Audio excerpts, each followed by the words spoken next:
is Ed's move toward taking control, as we all know, because he built 5150, the studio at his house, and he really was setting up the band for its future. And the band really broadened its sound, its fan base, and conquered the world with this album. This is absolutely a triumph on multiple levels. Number one, they had 4 successful singles, 1 that went to number 1, 2 that went top 15, and 3 landmark MTV Hall of Fame videos.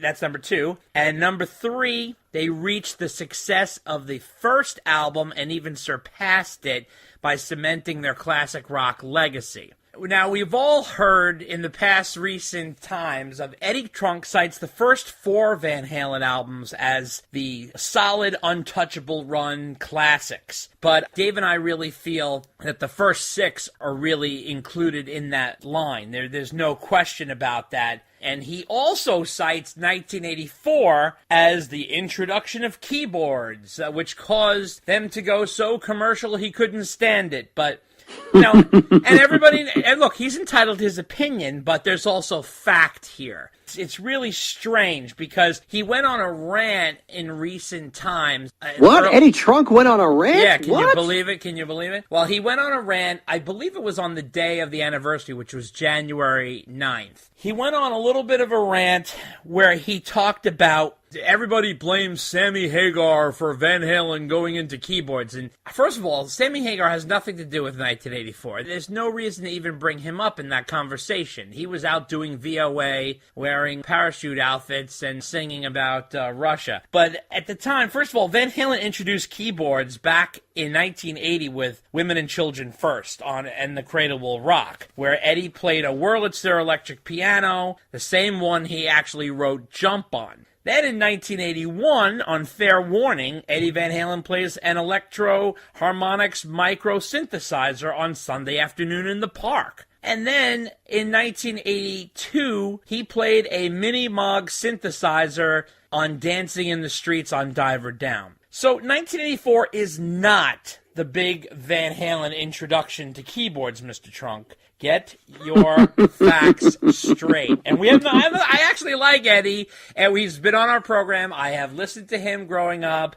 and I have all the respect in the world for what he has done for the hard rock community, hands down. But, like most Eddie Trunk fans like to do, they do challenge him at times, and I am challenging him when it comes to Van Halen, because I kind of feel like he's got a little edge with Roth. He's friends with Sammy. Fine, that's great. And I think Sam and Mike are wonderful. They're nice guys. I've interviewed both of them. I have met both of them, and I totally understand why he thinks they're wonderful, because they are. They're great guys, and they would probably be the coolest ones to hang out with. However, you cannot bash on Dave the way he has, and I don't think that's fair, and I don't really think that, Ed was jerking the band in a complete direction, because I'm going to say it right here, and I think Dave will agree with me, 1984 rocks hard. Yes, there are 9 songs, and yes, 3 of them involve keyboards, but the rest of them are scorching rock. I don't understand what's going on there. What do you have to say about that, Dave? I find it interesting that he really has a bug up his butt about Jump,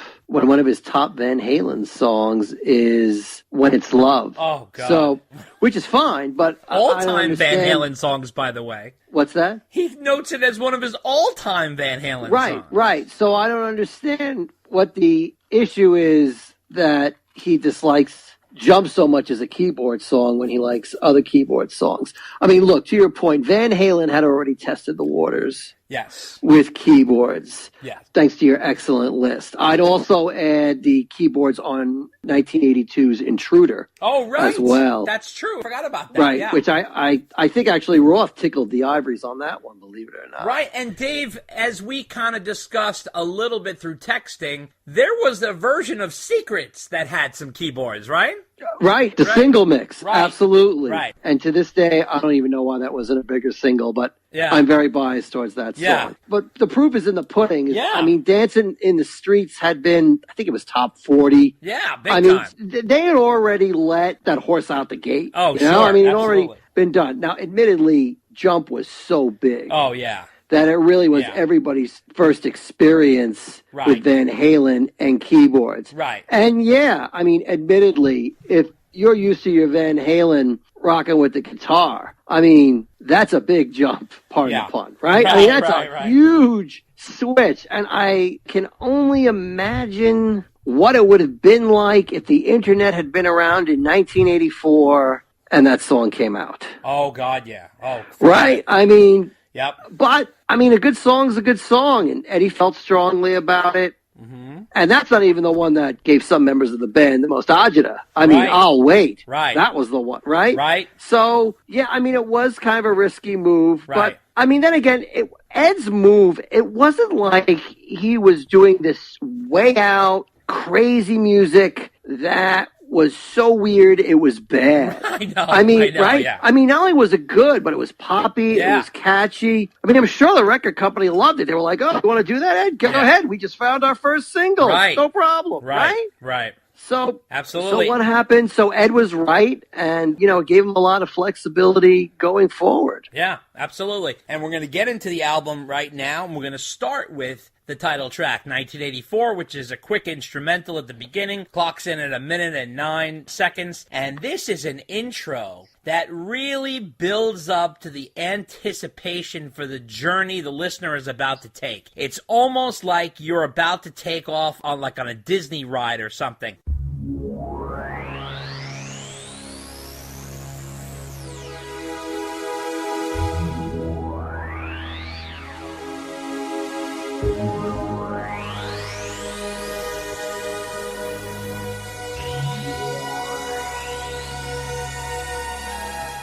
Yes, it's very 80s. Yes, it has a video gamey quality to it. But this is sort of like Intruder in the sense that it builds up to the pop sensation that is Pretty Woman. The way Intruder built up to a height and then all of a sudden the band cracks right into Pretty Woman. This is similar to that in the sense 1984 builds and builds and builds until it gets to a zenith, and then the keys to Jump quick kick right in, and there's the huge hit single. Once that comes in, the party really begins, and Jump, which is the next song we'll discuss, takes off. So what do you make of 1984, Dave? You're right. I mean, when you listen to it today, it sounds very dated, very, very video gamey, right? Yeah. But it definitely had, at the time, that futuristic sound. Oh, sure. And it gives the album a sense of, I don't know, I want to say epic.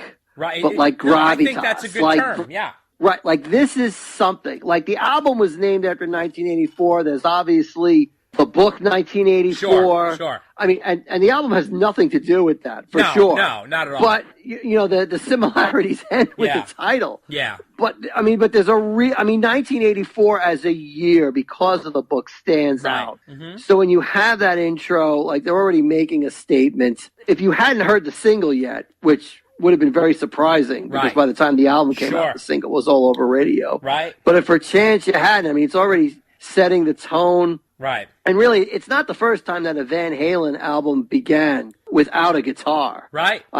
Other albums started with horns, bass, keyboards that sounded like guitar. Mm-hmm. So them throwing a left hook is not all that unusual to start an album. Absolutely. But, it's just a little. Right. It doesn't meander on, because I think the whole track itself is like 45 minutes or something. Right. So you can only imagine, just enough to whet your appetite. Right. Then they're done. It fades out. Boom. Right. You're into Jump.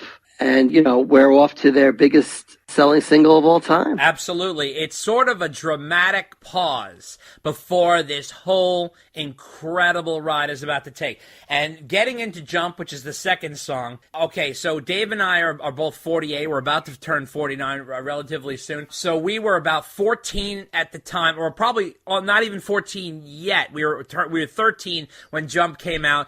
And this was just a monster single.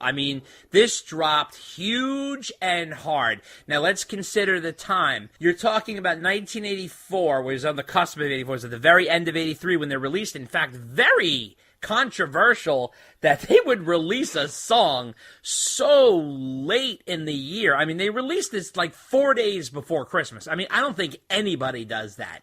I mean, it just not unless it's a Christmas song, right? No, not even a Christmas. Christmas songs are even released earlier because. Oh, that's true. Right, yeah, no, right. I'll give you that. It's very, very unusual. The industry is known to shut down after Thanksgiving.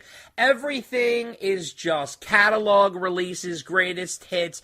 No one's doing a huge single at that time, but what Van Halen was doing is they really wanted, originally the album was slated to be released on New Year's Eve, and we'll get into the story behind that a little bit later when we get to that point in the podcast. However, they wanted something, a little taste. So what ended up happening is the song came out on the 21st, I believe, of December of 1983, and then the video hit MTV on New Year's Eve, and this was just a monster marketing campaign on the point of David Lee Roth, who obviously is such a big New Year's Eve guy. And Dave, again, I've said this before, I mean, Eddie is a musical genius, and Eddie and Alex are a team like no other, and I'm going to throw Mikey in there too, but Dave knows how to sell and market and brand and make it palpable for the public. Again, there's that combo of Eddie and Dave. So Jump is a perfect example of the incredible partnership of Eddie and Dave, because here's Eddie coming in with this new sound and this new angle, and Dave knows how to sell it. He puts it with an incredible melody and lyric and something that people can relate to and connect to. Ed is playing the Oberheim keyboard here, and it's the first #1 single they've had, a huge hit out the box. Yes, it's blatantly commercial. I will fully give you that, Mr. Trunk, but it is also undeniable. Ed has come up with a riff on that keyboard that is recognizable as Jimmy Page's guitar riff for Rock and Roll or Keith Richards' guitar riff for Satisfaction. There is something so signature to that, and I will give this to Dave. Dave's lyric and melody is just as explosive. It's something that people can have in their heads, go over and hum to themselves. My head almost came off when I first heard this at age 13. I fell so hardly in love with the band and their sound, and the layering of the guitar in there was perfect.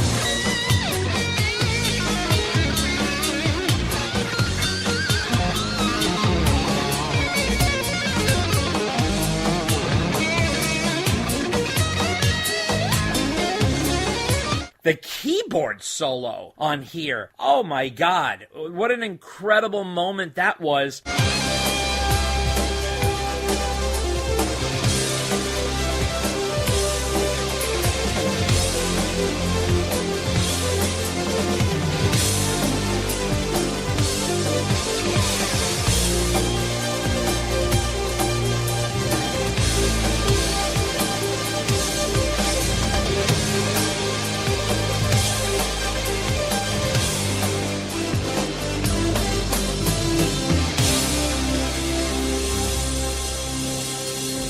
And Al, with his heightening of his drums, he was so intense. There wasn't a lot of Mike on this song, I'll give him that. But unfortunately for Mike, but this is exactly what the band needed. They needed to come up first at bat and hit one right out of the park. I mean, that's exactly what they did. And with this song, they became the biggest rock band for the 80s at that particular time in that year, because 1984 was probably one of the biggest years in music ever. I mean, you had Purple Rain coming out, you had Thriller, which didn't come out in 84, but it was thriving and still releasing singles in 84. It was just a huge, huge year for pop music, and Van Halen rocketed right in there to take this band to the next level, and they nailed it so hard. Now, to Mr. Trunk, I want to say that there is no Sammy Hagar keyboard song that sounds this alive and this crisp and this fresh. There's plenty of great ones. Dreams is amazing and all that kind, but this is, here we are 35 years later. This song still sounds exciting. You never get sick of it. Apparently, neither does the public, because it's played all over the place. It's in movies. It was in Ready Player One at a very big point in the movie. It's played at sporting events. It's an all-time classic. It's on AAA formats. It's played all over the place. If my mother knows what Jump is and what that song is, and so does Dave's mom, that just goes to show you how far this stretched. Everybody knew Van Halen at that point. It also reached out to women. I believe a singer once said, "Only time will tell if we stand the test of time." And Jump has proved